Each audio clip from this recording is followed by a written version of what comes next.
신약 성경 339페이지 디모데전서 3장 8절부터 13절 내용입니다.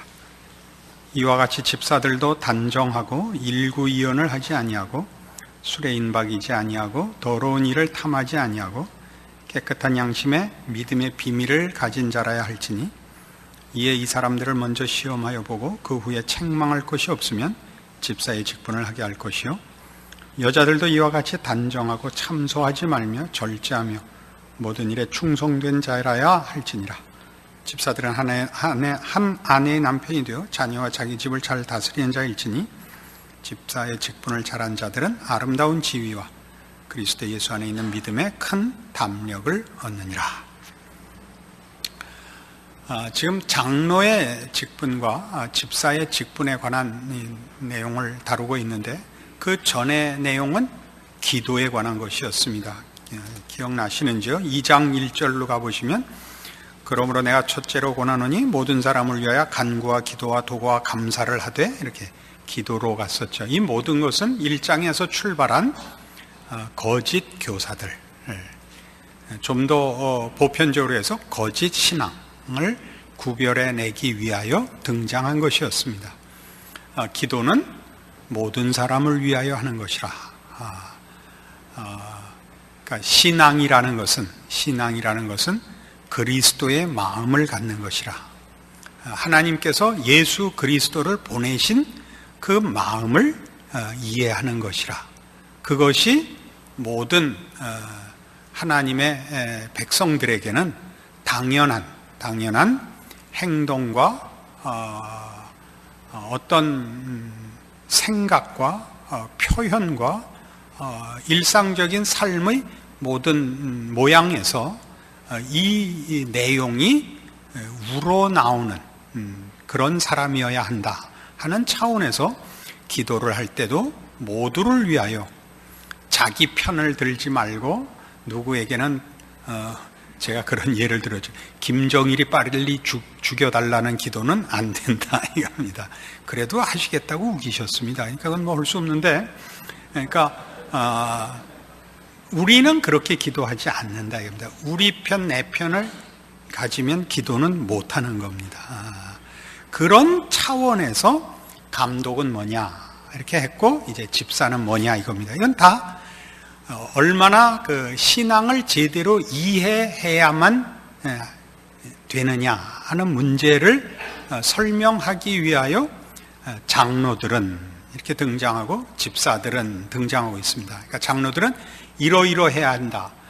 집사들은 이러이러해야 한다는 기능과 책무를 얘기하는 것이 아니라 진정한 신앙이 우러나와서 그가 맡은 직무를 행할 때 그 신앙이 모든 면에 우러나와야 된다. 예수 그리스도를 믿는다는 그 신앙 고백이 모든 면에 이런 식으로 녹아나와야 된다. 그게 녹아나오지 않는다면 그는 근본적으로 신앙에 대하여 잘못되어 있거나 전체적인 종합에서 결여되어 있거나 균형을 놓치고 있거나 어느 쪽으로 편중되어 있는 것이다 라고 지금 얘기를 하고 그렇게 가르치는 사람들을 경계해라 하는 얘기로부터 이 얘기가 이제 그 가지를 치게 된 것입니다. 그 집사들은 어때야 하느냐 할 때 일구이연하지 아니하고 술에 인박이지 아니하고 더러운 일을 탐하지 아니하고 깨끗한 양심에 믿음의 비밀을 가진 자라야 한다. 근데 여기서 믿음의 비밀이라 하는 것은 그 무슨 신비한 체험을 얘기하는 것이 아닙니다. 고린도전서 2장에 가보시면 여기에 대한 이해의 말씀이 나옵니다. 고린도전서 2장 6절 이하의 말씀을 봅니다. 그러나 우리가 온전한 자들 중에서 지혜를 말하노니 이 세상의 지혜, 이는 이 세상의 지혜가 아니요 또 이 세상에 없어질 관원의 지혜도 아니요 오직 비밀한 가운데 있는 하나님의 지혜를 말하는 것이니 곧 감추었던 것인데 하나님이 우리의 영광을 위하사 만세전에 미리 정하신 것이라. 이 지혜는 이 세대의 관원이 하나도 알지 못하였나니 만일 알았다면 영광의 주를 십자가에 못 박지 아니하였으리라. 기록된 바 하나님이 자기를 사랑하는 자들을 위하여 예비하신 모든 것은 눈으로 보지 못하고 귀로도 듣지 못하고 사람의 마음으로도 생각지 못하였다함과 같으니라. 오직 하나님이 성령으로 이것을 우리에게 보이셨으니 성령은 모든 것 곧 하나님의 깊은 것이라도 통달하시느니라. 사람의 사정을 사람의 속에 있는 영 외에는 누가 알리요? 이와 같이 하나님의 사정도 하나님의 영 외에는 아무도 알지 못하느니라. 우리가 세상의 영을 받지 아니하고 오직 하나님께로 온 영을 받았으니 이는 우리로 하여금 하나님께서 우리에게 은혜로 주신 것들을 알게 하려 하심이라. 우리가 이것을 말하거니와 사람의 지혜에 가르친 말로 하지 아니하고 오직 성령에 가르치신 것을 아니 신령한 일은 신령한 것으로 분별하느니라. 여기 말하는 7절에 있는 비밀한 가운데 있는 하나님의 지혜, 십자가를 얘기합니다. 하나님께서 우리를 위하여 그 아들을 보내어 구원케 하신 복음의 핵심은 비밀이라 그럽니다. 이걸 왜 비밀이라고 하느냐 하면 우리로부터 출발하지 않고 하나님으로부터 출발한 것이고 하나님의 지혜와 하나님의 능력에 속한 것이기 때문에 우리가 추적하여 따져 들어가 이해하거나 노력하여 우리의 손으로 그 결과를 획득할 수 있는 것이 아니라는 차원에서 비밀이라 혹은 신비라 이렇게 얘기하는 것입니다. 그러니까 오늘 여기 본문에 있는 깨끗한 양심의 믿음의 비밀을 가진 자라야 한다라는 것은 복음의 진수를 제대로 체득한 자, 이해한 자라야 한다, 그런 뜻입니다. 그런데 이 문제는 가다가 11절에 느닷없이 집사 얘기를 하다가 여자들도 이와 같이 단정하고 참소하지 말며 절제하며 모든 일에 충성된 자라야 할지니라. 그리고 느닷없이 이 여성이 여기 등장을 해서 이게 성경에 있는 내용 중에 이제 그 논쟁거리 중에 하나입니다. 그래서 이 구절로 인하여 여자 집사들도 초대교회부터 인정했다, 이런 얘기도 나오는 것입니다. 우린 지금 우리 장로교회 교회 정치 속에 그 교회의 직분 속에 여자 집사들이 있죠. 그러나 성경이 말하는 집사들은 우리가 말하는 집사하고 다릅니다. 우리가 지금 여자 집사님들 또는 남자 집사님들 서리 집사라고 하는 것은 서버나 헬퍼의 의미고, 교회 안에 있어야 하는 꼭 필요한 집사를 우리가 지금 이해하는 걸로는 안수 집사라고 합니다. 그러니까 이 안수 집사는 특별히 교회에 꼭 그 직분을 세우도록 되어 있습니다. 장로를 세우도록 되어 있고 안수 집사를 꼭 세우도록 되어 있고, 서리 집사들은 그 봉사를 위하여 말하자면 자원봉사자들인 셈입니다. 그것은 교회 안에 있는 직분에 해당하지는 않습니다. 이걸 계급으로 이해하거나 뭐 이렇게 오해하지 마십시오. 그러니까 성경에는 여자 집사는 없습니다. 그런 의미에서 이제 여자 안수 집사는 없습니다. 그런데 이제 여기 여자들도 이와 같이라고 해서 집사를 논하는 중에, 여기서 집사는 우리가 지금 이해하는 걸로는 안수 집사인데, 그 안수 집사를 얘기하면서 여자들도 라고 나왔으니 여자 안수 집사를 얘기하는 것이라 라고 이해를 하여 여자 안수 집사, 여자 장로, 여자 목사를 뽑는 교단도 있습니다. 저는 그 문제는 어느 게 옳은지 사실은 잘 모르겠습니다. 저는 그냥 제가 속한 교단에서는, 우리의 교리에서는 그걸 허락지 않고 있습니다. 만일 이것이 성차별이라고 생각하시면 그 교단으로 옮기시면 됩니다. 하나도 어려울 것이 없습니다. 그렇다고 제가 무슨 그 여성을 차별하거나 열등하게 보는 사람은 전혀 아닙니다. 저희 집의 사령관은 장씨입니다. 그럼 여기 여자가 왜 등장을 하느냐 하면, 여기에는 이런 큰 이해의 힌트가 하나 있습니다. 예를 들면 2장에서 이제 2장 8절 보십시오. 그러므로 각처에서 남자들이 분노와 다툼이 없이 거룩한 손을 들어 기도하기를 원하노라 라고 얘기한 것은, 신앙을 가지고 편싸움하지 마라. 신앙이라는 이름으로 누구를 적대시하거나 미워하지 마라. 기도라는 것은 은혜를 구하는 것이요, 자기 자신을 위해서뿐만 아니라 모든 사람을 위하여 하나님의 은혜를 구하는 것이니까 거기에 어떤 사적인 감정이 개입이 되어 다툼의 마음으로, 시기와 분냄으로 그 신앙이 오용되어서는 안 된다. 얘기 속에 뭐가 나왔냐면 9절, 또 이와 같이 여자들도 아담한 옷을 입으며 염치와 정절로 자기를 단장하라. 혓바닥이 꼬여갖고. 이게 왜 이런 얘기가 나오느냐 하면, 기도가 은혜를 구하는 것이듯이, 이거는 우리 말하자면 인간이 지금 어떤 위치에 있는가를 기본적으로 이해해야만 되는 것이거든요. 우리가 죄인이요, 하나님의 용서와 구원의 은혜가 필요하다는 걸 안다면, 내가 죄인인 걸 안다면 어느 죄인에 대해서도 우리가 그를 정죄하거나 뭐라고 할 수 없다.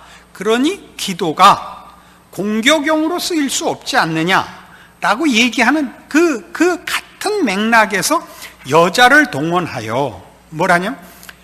여자는 여성이라는 그 하나님이 주신 그 자리를, 하나님이 여성을 만든 그 목적에 맞게 구는 것이 신앙이고 가장 아름답다로 단정해라, 염치 있어라 라고 얘기를 하거든요.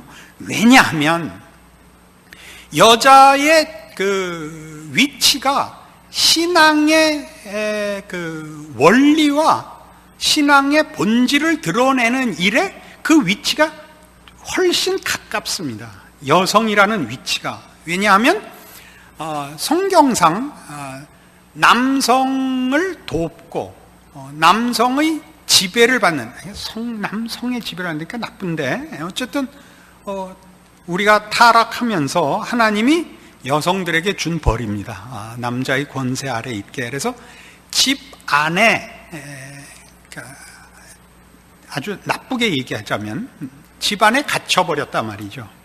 주어진 틀 안에서 일을 해야 한다라는 그 모습은 남자보다는 여자가 훨씬 더 많이 흡사하단 말이죠. 남자에겐 주어진 틀이라는 것이 조금 애매한데, 여자는 주어진 틀 속에 속박되어 있다는 것은 역사 내내 경험하고 있는 겁니다. 그래서 물어보면, 남자들 보고 다시 태어나면 남자로 태어날래, 여자로 태어날래? 그러면 여자로 태어나겠다는 사람은 별로 없는데, 여자들 보고 다시 태어나면 남자로 태어날래, 여자로 태어날래? 하면 여자로 태어나겠다 그런 사람이 또 없단 말이에요. 왜? 여자들이 훨씬 속박 속에 있으니까. 하여튼 사회적으로만이 아니라 가정적으로도 우선 애 기르는 문제만 해도 여자들이 아무래도 더 많이 그 속박을 받고 더 많이 책임을 지고, 이렇게 제한된 틀 속에서 일을 해야 된다. 자기가 원하는 걸 하지 못하고 이렇게 운명적으로, 이렇게 합시다. 운명적으로 맡겨진 일에 매달려서 평생을 지지고 볶다가 늙어버렸다가 여성들이 더 많이 겪는 일이고, 여성들이 여성이라는 이유로 그 굴레를 쓰고 나온단 말이죠.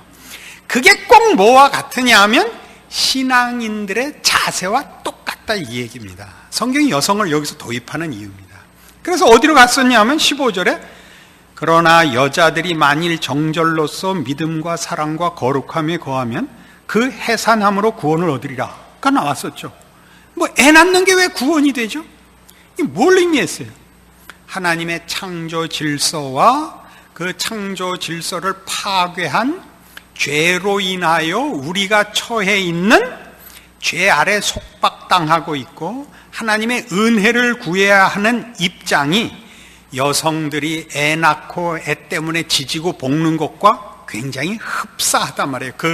그 상황이. 그래서 이 15절에 나왔던 여자가 애 낳으면 구원 없고 애 못 낳으면 구원 못 받는다, 그 얘기가 아니라 하나님의 은혜를 구하며 우리가 지금 어느 위치에 있는가를 이해하는 것은 신자가 아니고는 이해하거나 믿거나 구할 수 있는 문제가 아닙니다. 그러니까 여성들이 가정을 지키는 것은 신앙입니다. 기독교식으로 얘기를 하면. 물론 여성들이 사회적인 활동을 할 수 있고 사회적으로 능력 있는 자가 얼마든지 있을 수 있습니다. 그러나 보편적으로 얘기할 때 여성들은 기본적으로 이 가정의 메인입니다. 이 메인은 이 일, 이거야말로 집사들의 직무의 원리와 똑같다 이겁니다. 그러니까 3장 11절에 와서 여자들도 이와 같이 라고 얘기하는 건 집사가 하는 일이 뭐냐 할 때 집사라는 이 말은 이런 뜻입니다. 일꾼이라는 뜻입니다. 청직이라는 뜻이죠. 요즘은 그런 말을 안 써서 집사라는 말을 교회에서만 씁니다만은 옛날에는 큰 상류사회 큰 집에는 집사가 있었습니다. 우리가 이해하는 걸로 하면 매니저죠. 집안 일을 총책임지는 지배인이 있었습니다. 가정들의 그런 개념입니다. 근데 이 일꾼이라는 이 개념, 청직이라는 이 개념은 자기가 하고 싶은 일을 하는 것이 아니라 맡겨진 일을 하는 사람, 충성돼야 하는 사람, 자기 실력을 마음껏 발휘하고 자기 욕심껏 무얼 하는 사람이 아니라 주어진 일의 메인 사람을 의미하고, 그런 차원에서 여기 집사는 이래야 한다를 설명할 때 여자를 동원하고 있는 것입니다. 이 일꾼이라는 이 표현, 집사라는 이 단어는 일꾼이라는 말로도 다른 데서 번역되어 있고, 사도 바울은 즐겨 자신을 감독이라 그러지 않고 그래서 일꾼이라 그럽니다. 이걸 여러분 이해하셔야 됩니다. 그래서 우리들은 어떤 이해를 가져야 되냐 하면, 장로가 되면, 장로를 세운 이유는 뭐냐 하면 신앙의 그 본질과 원리를 지켜내기 위하여 부름을 받은 자를 감독이라고 합니다. 교회라는 이 기관의 조직과 무슨 다른 일들을 감독하는 것이 아니라 신앙을 지켜내는 영적인 감독관을 말하자면 장로라고 합니다. 이 장로가 된 자들은 그래서 영적인 일에 대한 분별과 그 책임을 늘 인식해야 되고, 그래서 자칫 잘못하면 어떤 일이 있을 수 있냐, 무례하지 않도록 노력하셔야 됩니다. 신앙을 지키자는 일에 감독이 되었지 사람을 정죄하는 일에 감독이 되지 않았다는 것을 본인이 인식하고 있어야 됩니다. 그러면 집사는 어떠하냐면 맡은 일에 충성해야 됩니다. 성실해야 됩니다. 교회 안에 제일 그 나쁜 일 중에 하나가 뭐냐 그러면 봉사하지 않고 도망 다니는 사람들입니다. 우리나라가 이제 먹고 살만해지고 영양 상태가 좋아지니까 다들 많이들 그 도망 다니는 일이 그 유행병처럼 퍼지고 있습니다. 사회 전반으로. 그러시면 안 됩니다. 다 집사를 사모하셔야 됩니다. 그래서 다 여러분들은 신앙적으로 높은 경지에 감독이 되시고, 또 그리고 열심히 맡은 일에 충성하여 하나님의 손길을 수종들어 그 기적과 베푸시는 은혜의 감격을 맛보시는 여러분들이 되셔야만 합니다. 이것이 이 성경이 우리에게 가르치고 싶어 하고 교회 안에서 서로가 서로를 격려해야 하는 일들인 줄 알고, 우리 모두가 하나님이 세우신 교회에서 어떻게 서로 격려하며 서로 도움을 받아야 하는가 생각하시는 이 말씀 되기를 바랍니다. 기도하십시다. 하나님 아버지, 은혜를 감사합니다. 하나님께서 오늘 우리에게 신앙의 귀한 것들, 그리고 주 앞에 봉사하며 살아야 하는 책임들 확인시키셨습니다. 우리로 충성되게 하옵소서. 주의 약속을 따라 살며 복된 봉사의 직분으로 우리의 인생을 주 앞에 바치는 우리의 복된 인생들이 되도록 주께서 축복하여 주시옵소서. 예수님 이름으로 기도합니다. 아멘.